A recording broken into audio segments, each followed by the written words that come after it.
Bonjour, j'espère que vous allez bien. Moi, ça va par la grâce de Dieu. On se retrouve aujourd'hui pour une nouvelle histoire. Bon, on va surnommer le village IG. Donc, le village IG avait la réputation d'avoir un lac qui avalait les enfants à une certaine période de l'année. Bon, à vrai dire, on n'arrivait pas vraiment à cibler, hein. C'est-à-dire le lac, là, franchement, il connaît les laisser encore comme il voulait. Du coup, dans ce village vivaient deux bonnes amies, Pamela et Vanessa, voilà, des meilleures amies. Les deux jeunes filles terminent les cours et puis voilà, elles ont ce besoin d'aller prendre un bon bain dans le lac. Elles y vont, elles arrivent. Pamela propose à Vanessa, bon, pour éviter que quelqu'un ne vienne nous voler nos affaires, moi je vais d'abord aller prendre une plongée, je vais aller nager. Dès que je termine, je viens et puis toi tu iras. Vanessa lui dit, ok, pas de souci. Pamela s'en va, elle plonge, elle se baigne bien et tout, elle a pas mis de temps. Elle termine, elle revient, elle s'essuie et puis elle prend place. Vanessa également dit à Vanessa, voilà, elle dit à Vanessa, c'est bon, tu peux y aller, moi j'ai terminé. Vanessa également s'en va et tout, voilà, elle vient, elle s'accroupit et tout, elle prend l'eau, puis elle se bloque comme ça. Le sixième sens demande à Pamela de regarder un peu au niveau du lac. Quand Pamela regarde, elle voit sa copine Vanessa qui est toute bloquée comme ça et paf, elle tombe dans l'eau comme ça. Elle est prise de panique parce qu'elle sent qu'elle a un truc qui va pas. Vanessa, elle court vers Vanessa. Vanessa, rien. Vanessa est déjà rentrée. Et elle est vraiment paniquée. Donc elle va appeler les gens du village. Voilà, Vanessa est tombée dans le lac. Vanessa est tombée dans le lac. Vanessa est tombée dans le lac. Elle est paniquée.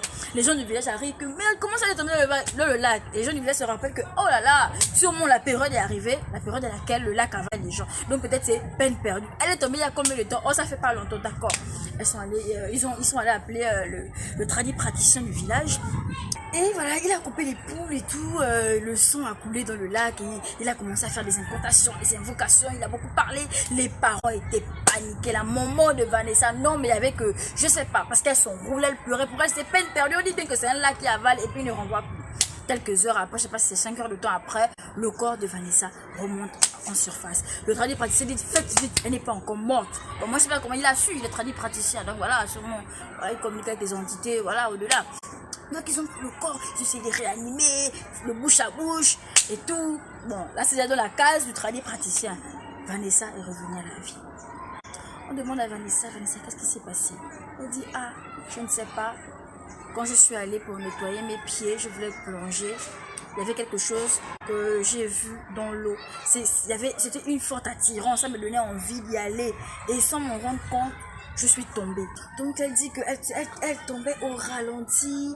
Elle a vu des êtres bizarres, des créatures bizarres. Elle a vu des êtres humains. Bon, des êtres mi-humains, mi-poissons. Et puis elle voyait des grandes ombres qui la regardaient quand elle tombait.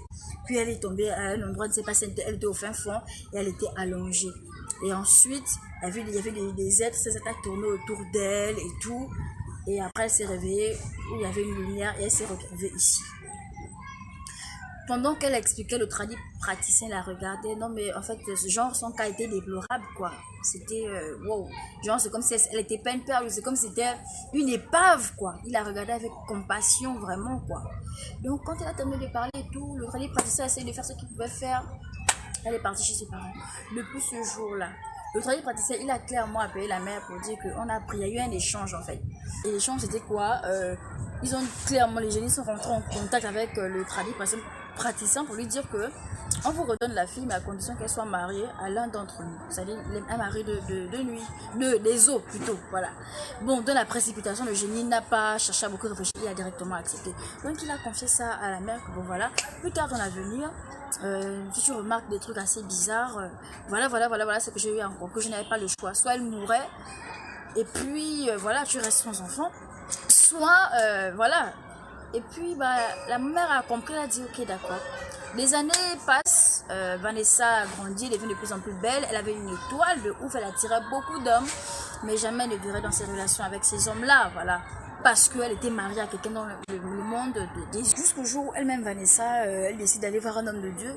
Ben, l'homme de Dieu lui relate tout, que voilà, le pacte qui s'est passé entre le tradit praticien et ces génies-là, était que tu sois la femme d'un des hommes de l'eau. Et elle se rend compte que pendant toutes ces années, elle faisait des rêves où elle entretenait des relations sexuelles avec un homme de l'eau. Et ce qui l'a choqué, c'est que sa mère était au courant de tout ça. Elle arriva chez sa mère toute fâchée, en colère. Et la mère lui donne des explications, en fait, que voilà, j'étais obligée d'accepter, sinon tu allais mourir, surtout que tu es mon seul unique enfant, en fait. Bon, ce fut un très grand combat chez l'homme de Dieu. Elle a dit qu'elle a fait beaucoup d'années à combattre parce que ça n'a pas été facile pour pouvoir s'en sortir. Elle a eu à faire des jeûnes, elle a coupé toute relation avec les hommes et tout. C'était difficile pour elle. Ça a été très difficile, sans vous mentir. Et après, elle a pu s'en sortir. Donc rien n'est impossible à Dieu en fait. Peu importe où on vous a attaché, peu importe combien d'êtres se sont mis contre vous, peu importe la durée de l'amarrage en question, rien n'est impossible à Dieu. Elle a vraiment persévéré, elle a lutté et puis elle s'est ressortie de ça en fait. Bon, ça c'est un véritable témoignage. Moi je l'ai pas vécu, c'est un véritable témoignage. La personne n'a pas voulu en fait que j'en parle et tout. Bon, que je donne véritablement son nom. Qui aimerait d'abord qu'on donne son nom? Donc c'est un peu ça, je voulais partager ça avec vous. Si vous aussi vous avez eu de telles expériences, bien entendu, dites-le moi en commentaire et puis voilà, hein, ça va enrichir un peu la connaissance de tout un chacun. Et si vous avez des conseils, je suis à l'écoute. Merci, c'était Léo Drans Moussounda. Bon, Léo Moussounda, abonnez-vous, likez, partagez, bisous et à la prochaine.